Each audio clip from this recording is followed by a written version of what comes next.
Hey everyone, welcome back to the Mark Loeffler Experience. Well, let's talk the market, everybody. Woo!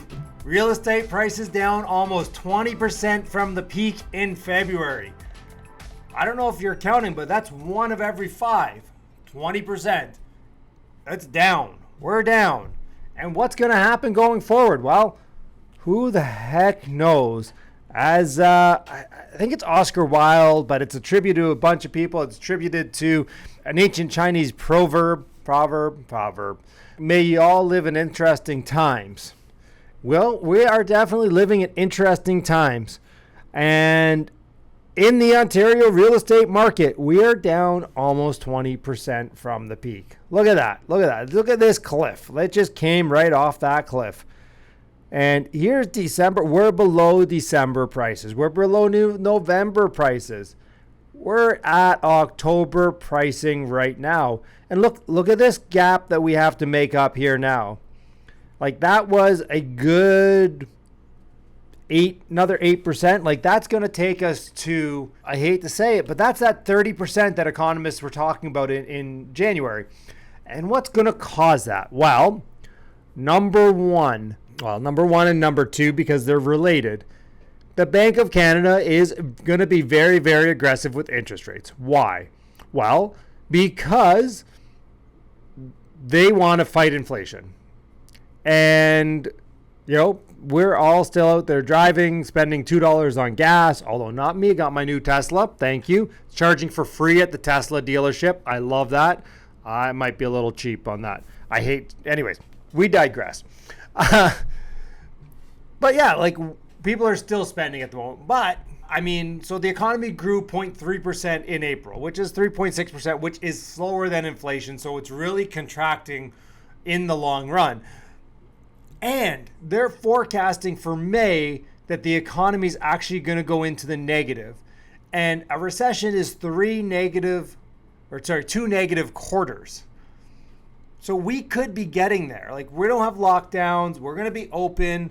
Knock on wood. The U.S. just raised 0.75% of their interest rates. Is Canada going to follow suit this month? I personally don't think they're going to do 0.75 point. I think they got to be smarter than that.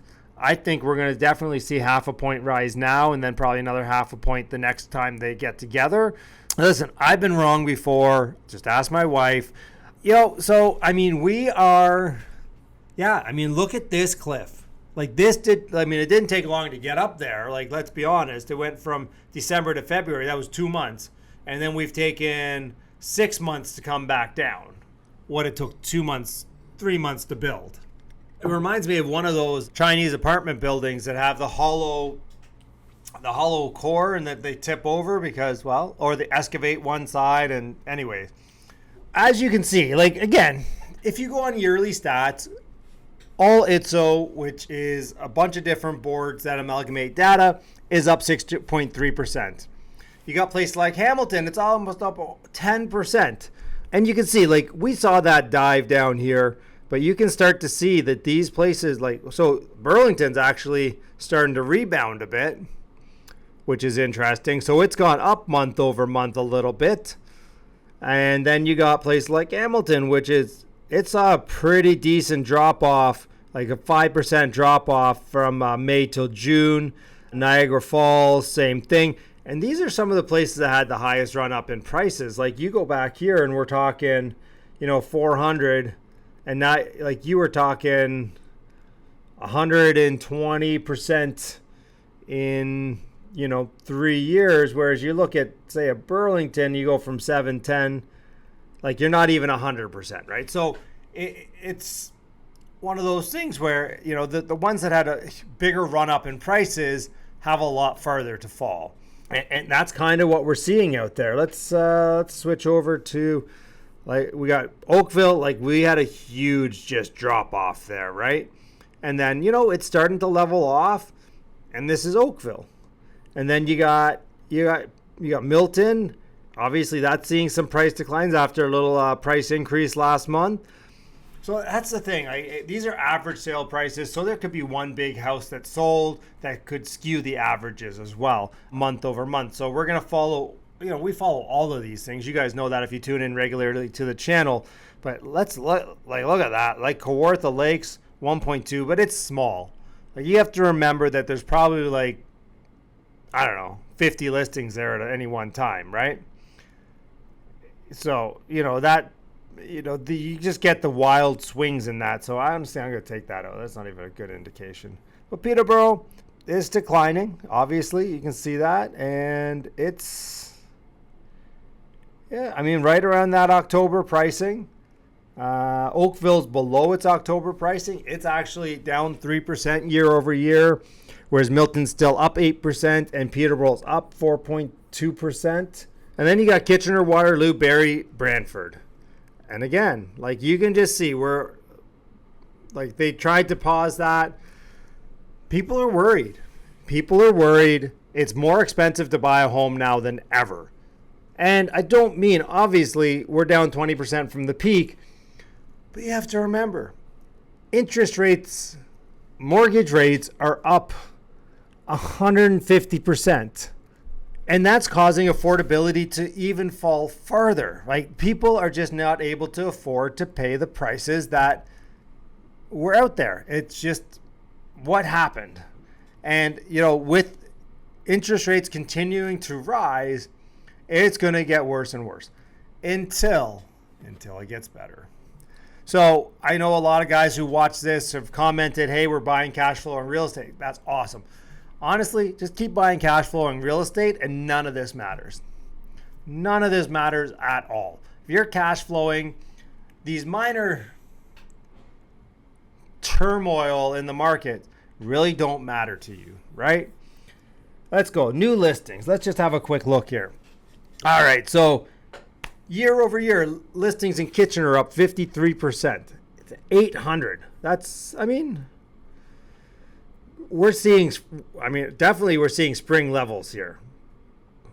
Like it's starting to slow down a bit with the listings. Barrie, 524. Again, these are just spring levels, but it's up 30% year over year, 35%. Brantford, that's not a bad sign. Like you're not seeing any like real spikes. It's kind of normal activity in Brantford right now. So all ITSO's only up 22%. So again, if you see things that are higher, they're probably going to have more price decline because if your listings are going up faster than the average, then you are going to typically, you have more inventory. You have more options for people to buy. Therefore, people are going to go shop over here, shop over there, and say, hey, I can get this here. I can get this there.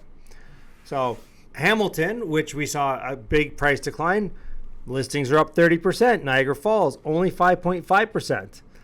Burlington, which saw a price increase, is only up 17.6%.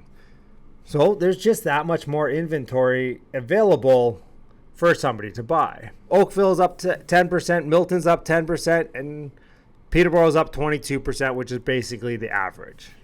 So this is big, right? Homes for sale. How many homes for sale are there?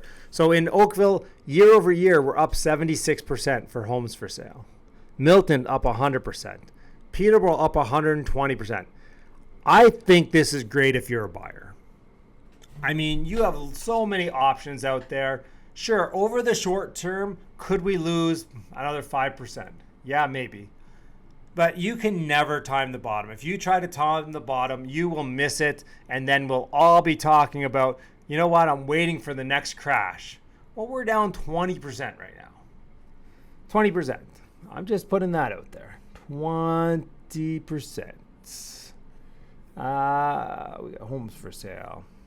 All ITSO's up 96.4. Hamilton's up 104. Niagara Falls 92.7. Burlington, surprising because we're seeing some strong prices in there at 130%. Kitchener up 185%. There's some choices there. Might be a good time to look in Kitchener right now. Waterloo 108, Barrie 150, Brantford 90%. And this is why Brantford, you probably see a more stable market, right? Because you're not getting the same inventory on the market you're getting in these other places. So inventory is up, new listings are up, and sales are down. That's why homes for sale, the percentages are going up so much. Like in Kitchener, sales are down 18.7%. Waterloo, 31%. Barrie, 50%. Brantford, 30%. I don't think those are all the Barrie numbers, by the way, because they do report onto the Toronto board, which, again, is delayed. And we'll probably do a video with them next week with more information. Although I wish they would not make a nice little chart for me here like this. That'd be so good. But all ITSO sales are down 37%. Hamilton down 35%. Niagara Falls down 50%. Burlington sales are down 44.7%. A statistical anomaly right now with that pricing. It could have been one or two houses that were, bigger price sold. So we'll keep watching that one for everybody. Months of supply are going up. So we're still kind of in a seller's market. Kind of. I mean, I kind of don't believe it, but we are. Like, look, Burlington's 2 months of inventory. All of it, so is 2.5. Hamilton's 2.1. Niagara Falls 3. So anything between 3 and 6 is considered a balanced market. Anything over, I'd say 4.5 is a buyer's market. Comment down below. Do you think we're going to be seeing a buyer's market in the next 2 months?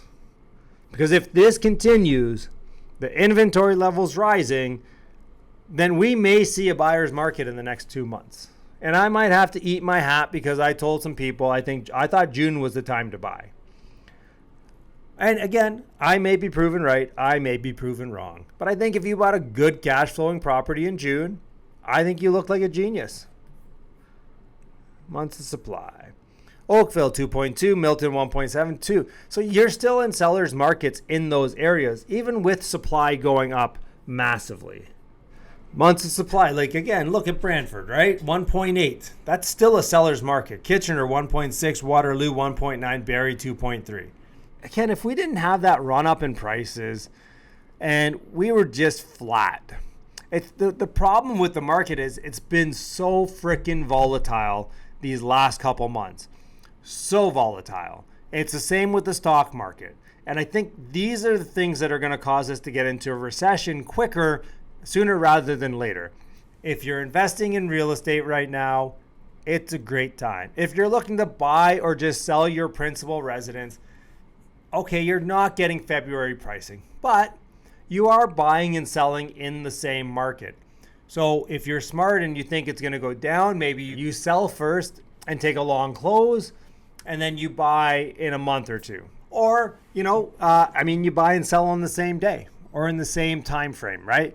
And you're buying and selling in the same market. So if you're moving up, well, chances are the move up has fallen more dollar-wise than the starter home has, because again, it has farther to fall. If it falls 20% from $2 million, that's $400,000 rather than, you had $1 million home, now it's an $800,000 home.